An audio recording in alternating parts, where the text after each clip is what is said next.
এই যে আমাদের সকারে তেল বেশি হয়ে গেছে, এই জন্য দাদা সকার থেকে তেলটা এভাবে বের করে দিচ্ছে। দেখো তো দাদা, সিস্টেমটা দেখা যাও তো।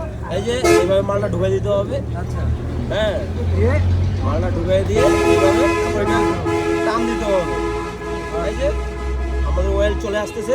ওকে, সম্মানিত ভিউয়ার্স, তাহলে ভিউয়ার্স আপনারা দেখতে পাচ্ছেন, আপনারা- যদি আপনাদের হ্যাঁ। সকারে বেশি তেল কোনো কারণে ঢুকে যায় বা সকার যদি জাম হয়ে গেছে, মনে হচ্ছে কাজ করতেছে না, তাহলে মনে করবেন অতিরিক্ত অয়েল দেওয়া হয়েছে আর তেলটা এইভাবে বের করে দিতে হবে। এইভাবে বের- দাদা আপনাদের দেখাচ্ছে। বের করতে হবে। হ্যাঁ, এই যে আমাদের ও সোকার অয়েল বের হয়ে আসতেছে। এখন সকারটা একদম ফ্রি হয়ে যাবে, আগের মতো আবার খেলবে। ঠিক আছে না দাদা? হ্যাঁ দাদা, অবশ্যই 100%। হ্যাঁ,